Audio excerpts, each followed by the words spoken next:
রাহমাতুল্লাহি ওয়া বারাকাতুহু। আমার অ্যারাবিক চ্যানেলে আপনাদের সবাইকে স্বাগতম। আশা করি আপনারা অনেক ভালো আছেন। তো আগের মতো করে আমি আবারও আপনাদের সম্মুখে আরেকটা ছোট্ট একটা সূরা নিয়ে এসেছি, যে সূরার নাম হচ্ছে কি সূরাতুল আসর মাক্কিয়্যাহ। ওয়াল আসর ইন্নাল ইনসানা লাফি খুসর। তো এই সূরায় আজকে আমি আপনাদের সম্মুখে তাজবিদ সহকারে বানান করে সুন্দর করে ভালো করে বুঝিয়ে দিব। তো আপনারা কিন্তু এই ভিডিওটাকে স্কিপ না করে ভালো করে শেষ পর্যন্ত দেখেই থাকুন। যদি আপনারা ভালো করে শেষ পর্যন্ত দেখে নেন তাহলে আমি আশা করি আপনারা ভালো করে বুঝতে পারবেন এই সূরাতুল আসরিতে আপনাদের যেগুলো সমস্যা রয়েছে সেই সমস্যাগুলো কি হবে এই ভিডিওর মাধ্যমে আমি সমাধান করে দেব।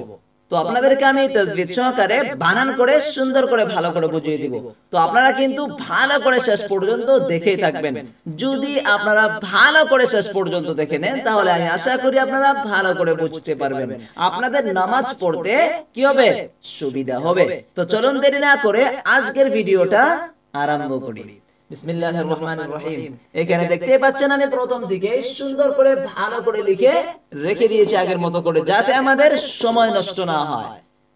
এখানে কিন্তু কিতাব দেওয়া রয়েছে, তো কিতাবও কিন্তু আপনারা ভালো করে লক্ষ্য করতে পারবেন কিতাবে কি রকম করে দেওয়া রয়েছে। ওখানে দেখে দেখে আপনারা পড়তে পারবেন। তারপর এখানে আমি যেগুলো লিখেছি এখানে দেখেও আপনারা কি করতে পারবেন ভালো করে বুঝতে পারবেন। তো ভালো করে খেয়াল করে দেখবেন। সূরাতুল আসর মাক্কিয়্যাহ। সূরাতুল আসর মাক্কিয়্যাহ কোথায় নাযিল হয়েছিল? মক্কাতে নাযিল হয়েছিল। বিসমিল্লাহির রহমানির রহিম। ওয়াল আসর। ভালো করে খেয়াল করে দেখবেন বানান কি রকম করে করতে হবে। ওয়াও লাম জবর ওয়াল, আইন সাদ জবর আস, ওয়াল আসর। তারপর রা জের রি কি হয়ে যায়? ওয়াল আসরি হয়ে যায়। কিন্তু এখানে একটা নিয়ম দেওয়া রয়েছে। কোন নিয়মটা? যে এখানে দেখুন আয়াত দেওয়া রয়েছে, এটাকে কি বলা হয়? আয়াত বলা হয়। এখানে যে গোল নিশানটা দেওয়া রয়েছে সেটাকে কি বলা হয়? আয়াত বলা হয়। তো এই আয়াতের উপরে কি দেওয়া রয়েছে? লাম আলিফ দেওয়া রয়েছে। তো এই নিয়ম কিন্তু আমি আপনাদেরকে আগেই ভালো করে বুঝিয়ে দিয়েছি যে আয়াতের উপরে যদি লাম আলিফ দেওয়া থাকে তাহলে সেখানে আপনারা থেমেও যেতে পারবেন, তারপর মিলিয়ে নিয়েও পড়তে পারবেন। কিরকম করে? ওয়াল আসরি ইন্নাল, এরকম করে যদি আপনারা মিলিয়ে নিয়ে পড়েন তাহলে মিলিয়ে নিয়ে পড়তে পারবেন। আর যদি আপনারা এখানে নিঃশ্বাস নেন তাহলে কি করতে হবে? এই রার উপরে কি করতে হবে? একটা অটোমেটিক্যালি জজম এসে যাবে যদি আপনারা এখানে নিঃশ্বাস নেন। তো জজম আসার জন্য কি হয়ে যাবে?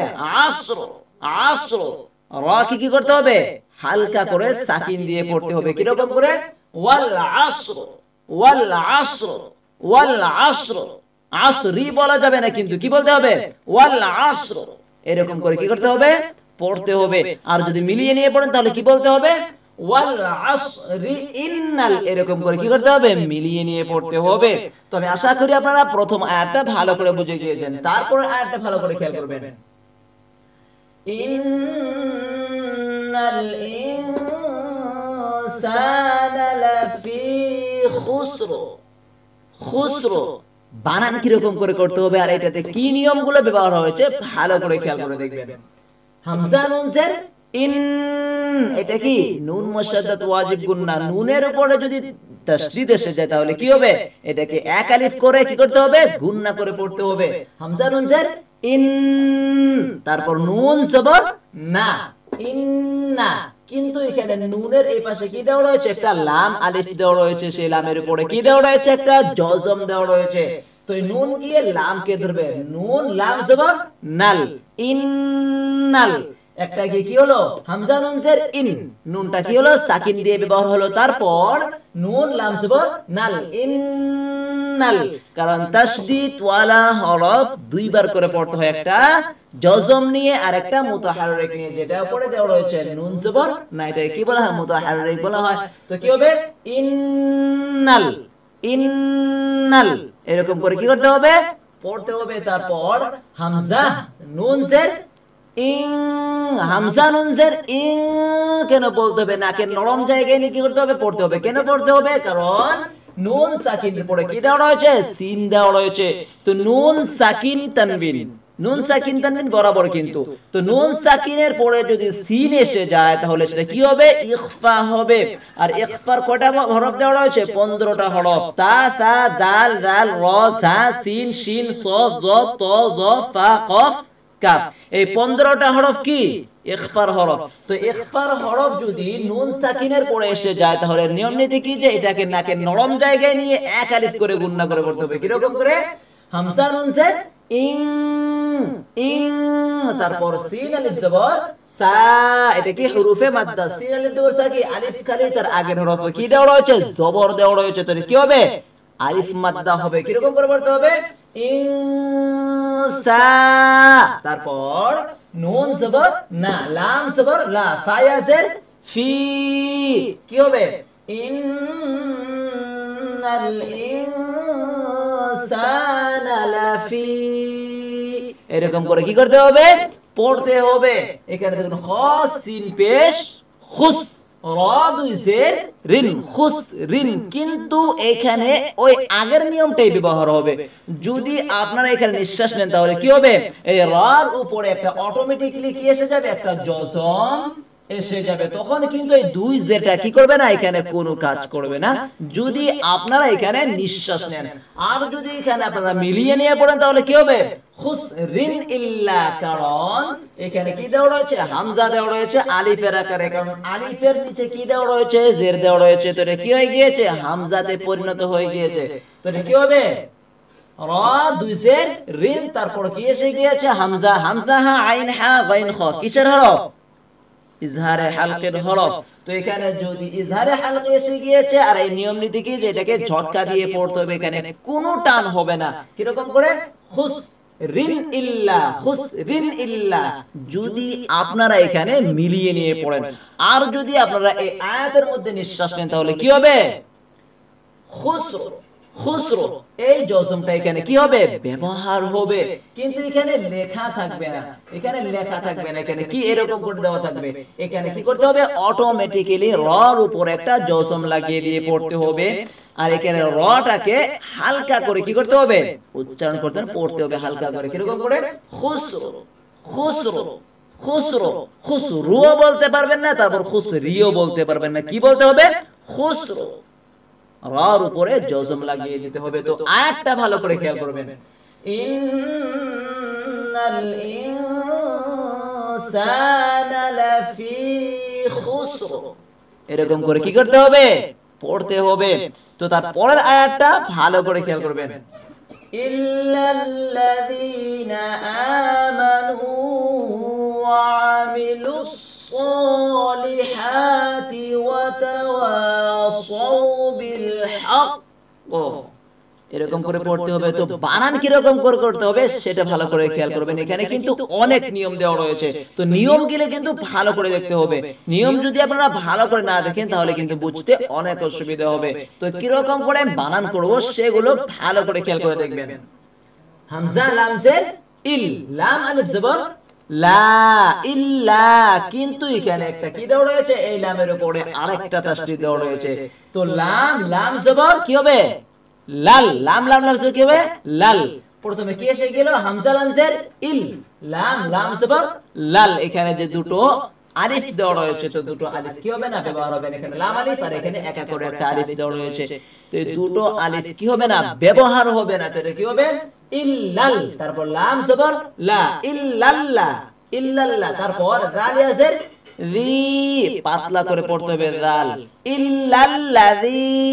তারপর নুন জবর না, হামজা খাড়া জবর আ, খাড়া জবর এক আলিফ টেনে পড়তে হয়। তারপর মিম জবর মা, নুন ওয়া পেশ নু, আমানু।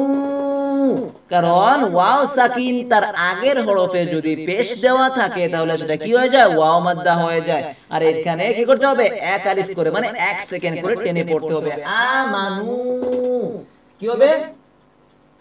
ইল্লাল্লাযীনা আমানু, এরকম করে কি করতে হবে? পড়তে হবে। তারপর ওয়াও জবর ওয়া, আইন জবর আ, ওয়া, মিম জের মি, ওয়া মি। তারপর লাম সাদ পেশ লুস, ওয়া আমিলুস, ওয়া আমিলুস। সাদ খাড়া জবর স, এখানে যে আলিফ দুটো দেওয়া রয়েছে তারপর লাম দেওয়া রয়েছে সেগুলো কিন্তু এখানে এসে যাবে, কিন্তু ব্যবহার হবে না, লেখার সময় এসে যাবে। তারপর লাম জের লি, হা খাড়া জবর হা, তারপর তা জের তি, ওয়ামিলুস সলিহাতি।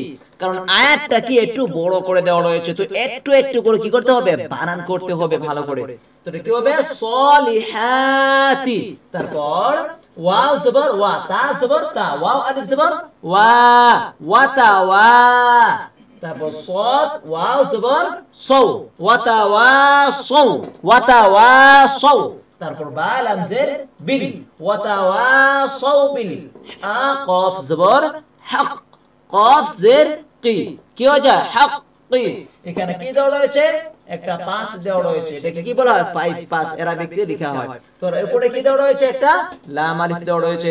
তো এখানে আপনারা মিলিয়ে নিয়ে কি করতে পারবেন, পড়তেও পারবেন। এখানে ওয়াতাওয়াসাউ বিল হাক্কি ওয়াতাওয়াসাউ বিস সবর, ওয়াতাওয়াসাউ বিল হাক্কি, বিল হাক্কি, এরকম করে মিলিয়ে নিয়ে পড়তে পারবেন। ওয়াতাওয়াসাউ বিল হাক্কি ওয়াতাওয়া, এরকম করে কি করতে হবে, মিলিয়ে নিয়ে পড়তে হবে।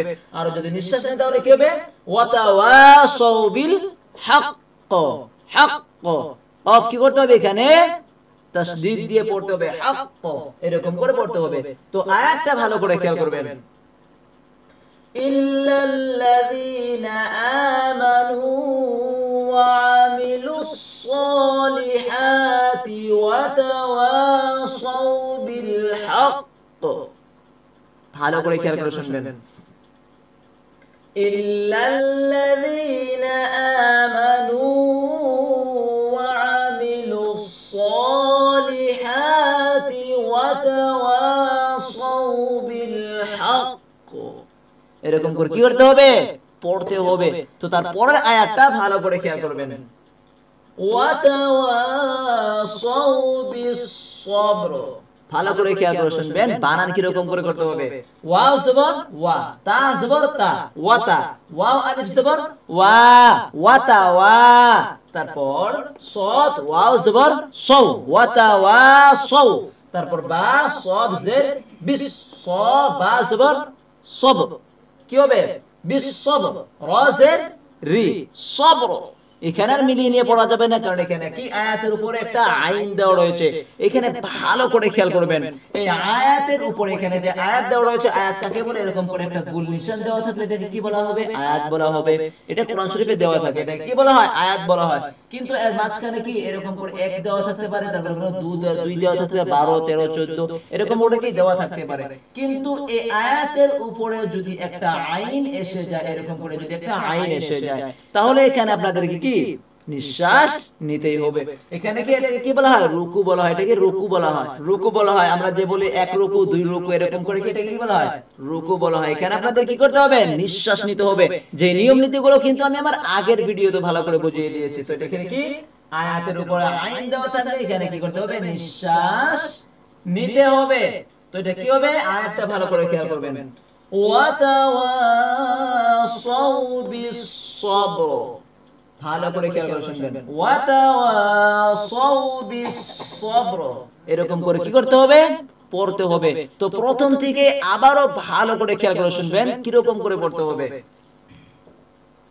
বিসমিল্লাহির রহমানির রহিম, ওয়াল আসর ইন্নাল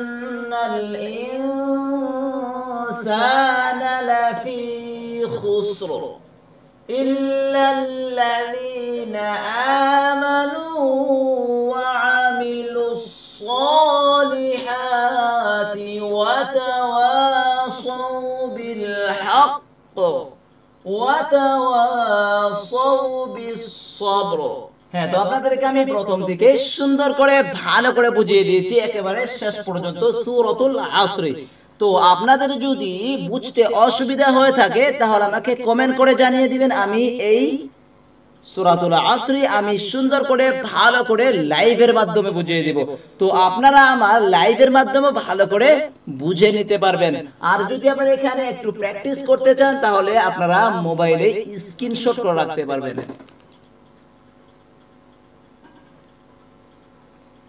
হ্যাঁ, তো আপনাদেরকে আমি সুন্দর করে ভালো করে বুঝিয়ে দিয়েছি, তো আমি আশা করি আপনারা ভালো করে বুঝতে পেরেছেন। আপনারা যদি আমার আগের ভিডিওগুলো না দেখে থাকেন তাহলে আমার আগের ভিডিওগুলো সুন্দর করে ভালো করে দেখে নেবেন। ওখানে কিন্তু এক একটা করে টপিক আলিফ বা তা থেকে নিয়ে একবার কোরআন শরীফ নেওয়া পর্যন্ত সুন্দর করে ভালো করে বুঝিয়ে দিয়েছি। এক একটা করে ভিডিও দুবার করে বানিয়ে দিয়েছি, তো আপনারা সেখানে গিয়েও ভালো করে দেখতে পারবেন।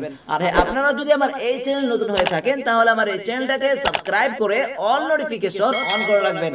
আর যদি আপনারা ফেসবুকে দেখে থাকেন তাহলে ওখানে ফলো করে রাখবেন। তো আর আপনারা যদি এতে যেতে আর 10 জন ভাই কোরআন শরীফ সহি শুদ্ধ করে ভালো করে শিখতে পারে, আপনারা আর 10 জন ভাইয়ের কাছে আমার এই ভিডিওগুলো শেয়ার করে দিবেন। তো আজকের জন্য এ পর্যন্তই, দেখা হচ্ছে আর একটা পরবর্তী ভিডিওতে। তো এখনের জন্য আসসালামু আলাইকুম।